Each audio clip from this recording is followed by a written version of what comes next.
Tudo bem, turma? Aqui é o professor Alessandro, professor de Geografia. Vamos dar início hoje ao projeto Alunos e Professores Conectados da Prefeitura de Caucaia e da Secretaria Municipal de Educação, Ciência e Tecnologia. Esse projeto visa dar continuidade ao ano letivo através de aulas e atividades online.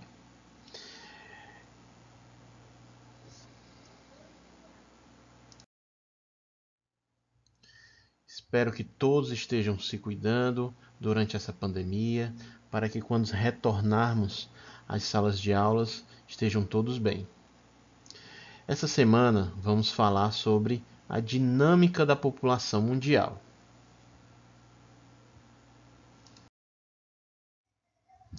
A população mundial e seu crescimento. Durante a maior parte da história da humanidade, a população mundial cresceu em ritmo lento. Esse cenário é explicado por alguns fatores. Taxas de natalidade sempre foram elevadas. Também eram elevadas as taxas de mortalidade, resultando em um baixo crescimento natural. O que é isso? Crescimento natural é a diferença entre a taxa de natalidade e a taxa de mortalidade. A taxa de mortalidade é a proporção de pessoas que morrem em cada grupo de 100 ou 1.000 pessoas de uma população em um determinado ano, enquanto o número de natalidade é a proporção de pessoas que nascem em cada grupo de 100 ou de 1.000 pessoas de uma população em um determinado período. O que é isso, professor? Vamos lá. Supomos que nós temos uma cidade de 1.000 pessoas. E durante um ano nasceram 100 pessoas. Ok? Então, a taxa de natalidade dessa cidade vai ser de 10%. E durante esse mesmo período, na mesma cidade, morreram 95 pessoas. Ou seja, a taxa de mortalidade vai ser de 95 pessoas. Vou até colocar aqui, ó, 95 e 100. O crescimento natural, você pegar a diferença de 100 menos 95 vai dar 5%. Ou seja, a taxa de crescimento natural dessa cidade é de 5%. Vou apagar aqui. Então, o crescimento natural é 5% nessa cidade. Na história da humanidade, o crescimento natural sempre foi baixo. Por quê? Porque as taxas de natalidade eram elevadas, mas também as taxas de mortalidade também. Nós dividimos a estrutura da população humana na Terra em 3 períodos. Do século I até 1800, de 1800 até 1960 e de 1960 até hoje. Observe um crescimento bem elevado a partir do ano de 1930.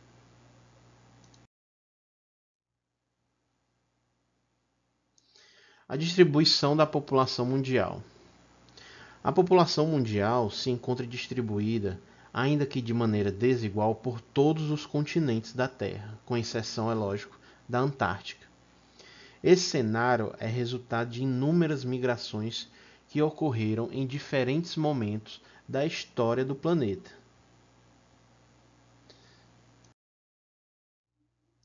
A dispersão da espécie humana.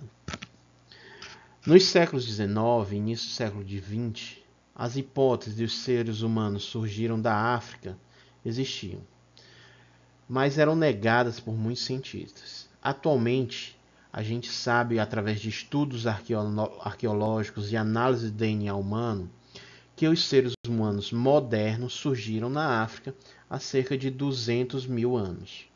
Eles saíram da África, atravessaram para o Oriente Médio, passando para a Europa, depois para a Ásia, Oceania, e somente há 12 mil anos atrás que eles chegaram às Américas através desse estreito aqui ao norte, ok?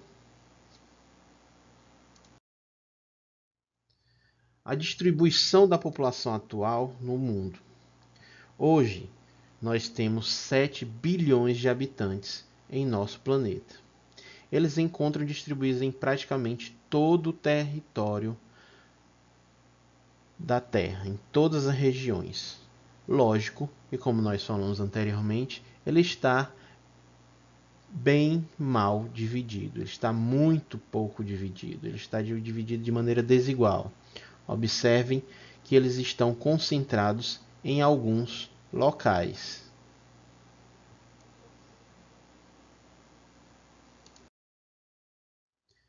A distribuição desigual da população. Ao longo do tempo, o aperfeiçoamento de diferentes técnicas e avanços tecnológicos tornaram possível a adaptação dos seres humanos aos mais diversos tipos de ambiente. No entanto, fatores naturais continuam a influenciar a distribuição da população da superfície terrestre. Ou seja, existem pontos de atração e pontos de repulsão da humanidade. O que são pontos de atração? São regiões de planícies, recursos hídricos, regiões litorâneas e úmidas, climas tropical, subtropical e temperado. Isso são locais onde facilita para que o ser humano esteja presente de maneira mais forte. Ao contrário, pontos de repulsões são climas muito frios, desérticos ou polares, relevos acidentados, altitudes elevadas, onde a dificuldade de encontrar alimentos, encontrar recursos hídricos são bem maiores do que esses outros locais. Dinâmicas migratórias da população mundial.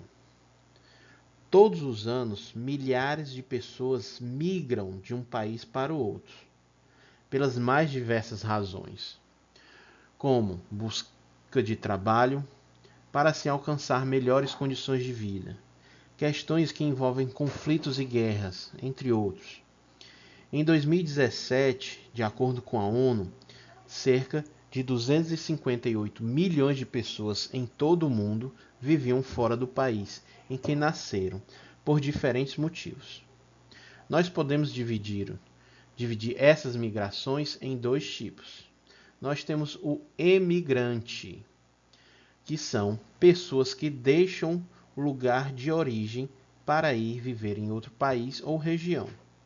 E os imigrantes são pessoas que entram em um país ou regiões que não representa seu país ou região de origem, com intenção de se estabelecer nele. Ou seja, se uma pessoa sai daqui do Brasil para os Estados Unidos, ele é um emigrante. E quando ele chega nos Estados Unidos, ele se torna um imigrante. Ok? Nós podemos classificar as migrações em dois tipos: migrações voluntárias e migrações forçadas. Migrações voluntárias é o deslocamento espontâneo por iniciativa do próprio imigrante. Ou seja, se uma pessoa sai aqui do Brasil em direção aos Estados Unidos por querer um emprego melhor, uma condição de vida melhor, ele está indo por vontade própria, certo? Nós também temos as migrações forçadas. São migrações motivadas por guerras, desastres naturais e outros fatores. Quando o motivo do deslocamento é comprovadamente a ocorrência de guerras, conflitos étnicos, perseguições políticas e religiosas, o migrante é considerado um refugiado. Vamos dar um exemplo aqui. Se ocorresse um desastre natural aqui no Ceará, o litoral do cearense sofresse, um tsunami, e todas as cidades do litoral do Ceará tivessem sem condições de abrigar as pessoas. Essas pessoas seriam forçadas a emigrar para outras regiões do Brasil ou até mesmo outras regiões do Ceará. Isso é uma migração forçada. Mas quando, por exemplo, na Síria, onde está havendo um conflito armado, uma guerra, existe uma perseguição política, esses imigrantes, como vocês verem aqui na foto, isso aqui são imigrantes sírios em direção à Europa. Ele é considerado um refugiado. Por quê? Porque na área de onde ele está fugindo, de onde ele está saindo, é comprovadamente uma área de guerra. Nós podemos classificar as migrações em temporárias e permanentes. Como os nomes já diz, temporárias ocorre quando a pessoa reside durante algum tempo, como meses ou anos, no lugar para o qual se deslocou e posteriormente retorna ao seu lugar de origem. Imigrações permanentes ocorre quando o indivíduo estabelece definitivamente no lugar para o qual se deslocou. Os fluxos migratórios mundiais atualmente, tanto as migrações internas verificadas dentro de um mesmo país, como as migrações internacionais realizadas entre diferentes países, ocorrem entre áreas de repulsão, onde as pessoas tendem a sair, em direção às áreas de atração, para onde as pessoas tendem a migrar. Hoje, os grandes áreas de atração para a migração são a Europa, os Estados Unidos, a Oceania, o Oriente Médio, ali na Arábia Saudita, e alguns pontos da África.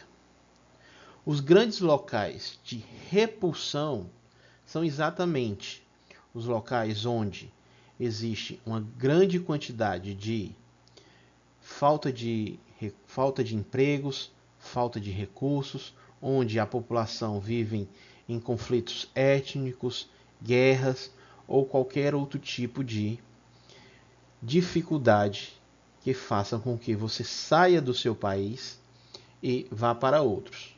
Como nós vemos aqui, a região do Congo, onde vive um conflito étnico. Nós temos o norte da África, imigrando para a Europa, onde nós temos um grande conflito de saúde e econômico. Nós temos a área aqui do Oriente Médio em direção à Europa, onde nós temos uma área de guerra, ok? Para encerrar, nós vamos fazer essas duas questões rapidamente, certo? Façam no seu caderno, escrevam a pergunta e a resposta de caneta para facilitar na hora que vocês forem bater as fotos, facilitar também a minha visualização, certo? Tentem bater essa foto pela manhã em um ambiente claro, certo? Para facilitar tudo isso. Vou ler aqui as duas questões para vocês. Observe o mapa do slide anterior e responda as questões 1 e 2. De acordo com o mapa, identifique algumas áreas que mais recebem imigrantes. Observe ali no mapa quais as áreas que mais recebem, ou seja, que as setinhas estão mais apontadas ali no mapa. E a questão 2 é, identifique as áreas onde existem mais emigrantes. Lembrem-se, emigrantes é aquela pessoa que sai. Observem as setinhas de onde estão saindo as setinhas, certo? Pessoal, uma boa semana a todos. Espero que esse período passe logo. Espero também que todos estejam se cuidando em casa. Uma boa semana a todos.